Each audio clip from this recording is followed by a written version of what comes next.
طبعا الرماد oo ilaahay uu ku masaxo dambiyada waayo waxba inoogu daranba oo culays inagu haya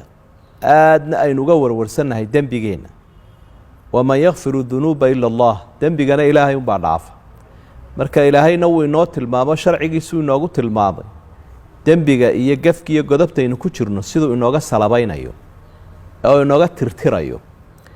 marka xikmada fara badan oo nabi maxamed aynu ka dhaxalnay sallallahu alayhi wasallam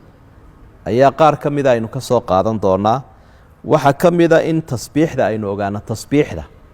arrimahan aynu xusi doonaa dadkoo dhan bay u sahlayeen waayeelka iyo qofka wax akhriyi kara iyo dhalinyarada intaba nabigu sallallahu alayhi wasallam wuxuu yiri qofka yiraahdo subhanallahi wa bihamdihi fi yawmin 100 marra qofka boqol jeer yiraahdo subhanallah maalin kaliya xudat anhu xudat khataayahu walaw kanat mithla zabad albahr gafafkiisa laga daadinaya xataa haday xumbada badda la egtahay boqol jeer waa inta kooban subhanallahi wa bihamdi subhanallahi wa bihamdi subhanallahi wa bihamdi qof kale buu oran karaa badda xumbadeeda haday leegtay arin cajiiba weey dadku waxay ku kala dheeraynayaan sidee fursadan uga faa'iideystaan mar labaad nabigu wuxuu tilmaamay dambiyada inuu ilaahay naga dhaafayo istighfaarta al istighfar inagoo ilaahay weydiisana dambiga inuu naga dhaafo rasuulku sallallahu alayhi wasallam waxa uu ku leeyahay xadiis kale oo isaguna saxiixa man qaala astaghfirullah alladhi la ilaha illa huwa al-hayyul qayyum wa atuubu ilayhi inta qofka ilaa aan akhriyay ilaahay baan weydiisanayaa inuu dambiga iga dhaafo ilaahay noloshiisu ay daa'imka ahaydeen geeri ku imanaynin waana u toobad keenaya qofka inta yiraahdo waxa laga dhaafayaa buu nabigu calayhi salaatu wasalaam dambigiisa xataa wa in kaana farra min az-zahf xataa dagaalkii gaalada haduu ka cararay oo dambiyada waaweyn waxa ku jiray maalinta gaalada la iselo inuu qofku baqdo marka iyadana istighfaartana waynu ku celcelinayna oo wardigeena aynu ku darayna sidoo nabi maxamed ba ugu dari jiray sallallahu alayhi wasallam wakadalika namhu adh-dhunuba bidhikri illahi subhanahu dambiga waxaynu ku tirtiraynaa inaynu badina ilaahay xuskiisa oo nabigu waxa uu qofka ilaa la ilaha illa allah wahdahu la sharika lah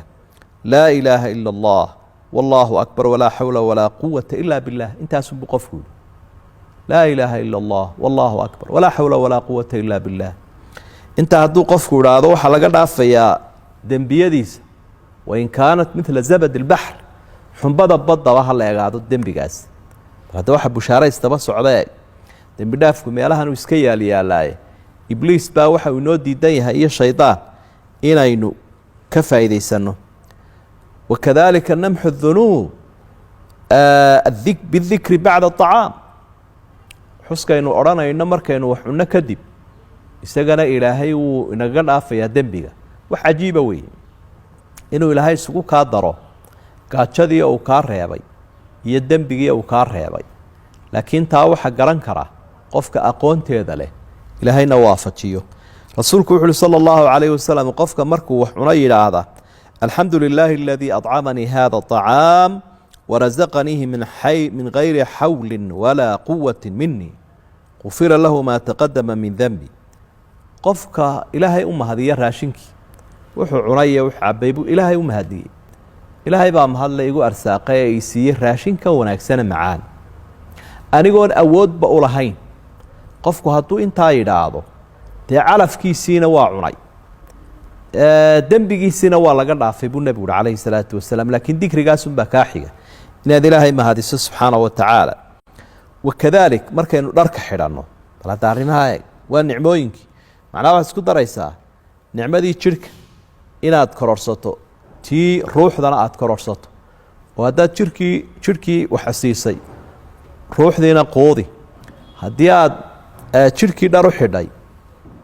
روح ذنا دروح إلى إلهي وحده واللباس التقوى ذلك خير dharka alla ka cabsiga ayaa ka khayr badan dharkan la xidhanayo rasuulku wuxuu leeyahay sallallahu alayhi wasallam qofka markuu xidho dharkiisa iyo hugiisa uu soo cusboonaysiista ama gurigiisaba ka xidha yidhaahda alxamdu lilaahi aladii kasaanii haada wa rasaqanii min gayri xawlin min gayri xawlin minii walaa quwa gufira lahu maa taqadama min dembi. waa tii horeo kale, ilaahay baa mahadleh igu arsaaqay dharkan anoon awoodba u lahayn, anigoon xeelad iyo awood midnaba lahayn, xirfad iyo xeelatoona aanoon lahayn aan ku helo. ilaaha ii sahlay dharkan quruxda badan ee aan cawradayda ku asturayo ee aan isku qurxinayo, ilaahasaa mahadle. intaa hadduu idhaahdo ilaahay dembigiisii buu kaga dhaafaya, dembigiisi ayuu kaga dhaafaya. laakiin way fududda intani inaynu san idhaahno waa laynaga hortaagan yihin, waxbayna weheliya. ma maqli jirta hebel waa la sitaa, allah inaga reebe, ibliis baa iyo shaydaan baa dadka inta badan sita. kadaalika sidoo kale adaanka oo dee wakti walba aynu maqlayno, iyadana dembi dhaaf baynu ka helaynaa. rasuulku sala allahu calayhi wasalam waxa uu leeyahay qofka yidhaahda markuu adaanka maqlo kadib ashhadu an laa ilaaha ila allah waxdahu laa shariika lah wa anna muxameda cabdu warasuuluh radiitu billaahi rabban wabimuxamedin rasuula wabilslaami diinan gufira lahu denbu. dikrigaasunbuu akhriyay, towxiidkiibuu ka daba yidhi muadinkii adaamayay. ilaahayna wuu isu dhiiba, waxa uu leeyahy ilaahay ilaahnimaan raalli u ahay, diinta islaamkana diinnimaan raalli u ahay oo qaatay, rasuulkana sala allahu calayh wasalam rasuulnimaan raalli u ahay oo u hoggaansamay oo dabagalay.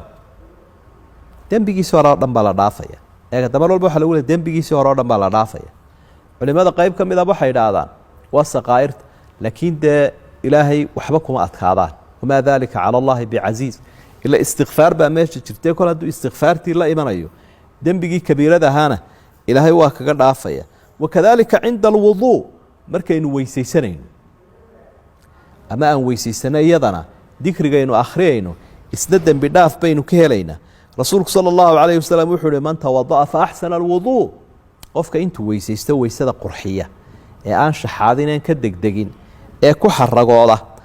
kharajat khataayaahu min jasadih xataa takhruja min taxti adaafirih. xadiidkaa muslim baa wariya, waa saxeix. markuu qofku si wanaagsan u weysaysto wixii dembiga la odhan jiray ayaa wuxuu ka siibanayaa cidiyaha hoostooda. innagu uskagaynu arkaynaa, haddii aad gacmaha iyo madow ku lahayd uskagaad arkaysaa oo tegayo tirmaya. dembigiina waa saasoo kale buu nebigu leeyahy calayhi salaatu wasalaam. marka uskagiina jidhka wuu ka tegey, ruuxda iyadana uskagiibaa dhaafay dembigahaa. marka arrintaasina aad bay muhiim u tahay.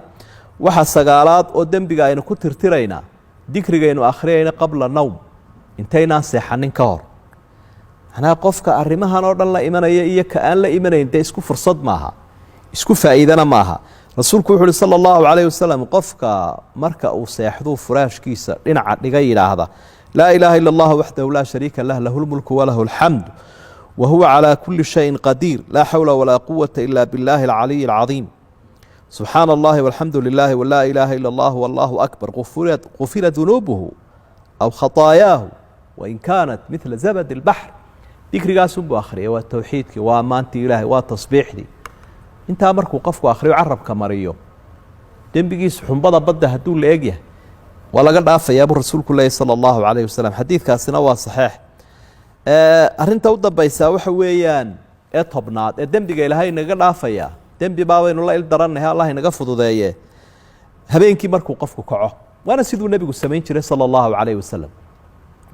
ee uu soo kaco inuu qofku cibaadaysto oo uu salaatuleylkii tukado oo cerkii iyo caalamkii hareeraha uu eegeego si uu ugu cibro qaato. qofka dikrigan akhriya buu nebigu laa ilaaha ila allah waxdahu laa shariika lah lahu lmulku walahu alxamdu wa huwa calaa kulli shayin qadiir alxamdu lilah wasubxaana allah walaa ilaaha ila allah wallahu akbar walaa xawla walaa quwata ila billaah allaahuma kfir lii. intaasuu akhriyay. hadduu ilaahay baryo ducadiisu waa mustajaabu, wixii ilaahay weydiistana waa laga aqbalaya. wain tawada'a wasallaa qubila salaatu. markuu kacay buu dikriga akhriyey, ducadiisii horey baa laga aqbalaya. hadduu weysaystuu tukadana salaadiisiina waa la aqbalaya. marka 10ka arrimoodba waa fursad aynu haysanno oo nebigu uu inoo tilmaamay calayhi salaatu wasalaam, mucallinkii basharka. ilaahay waxaynu ka baryaynaa inuu inoo fududeeyo oo aanay nagu adkaanin si uu inooga dhaafo dembiga. waa mahadsantihiin. intiina dhegaysanaysay iyo inta dhegaysan doontaaba ilaahayna waxaan ka baraya aniga iyo idinkaba waxa aynu sheegnay inuu inoo fududeeyo dembigana inaga dhaafo وهذا ما أقوله وأستغفر الله والسلام عليكم ورحمة الله وبركاته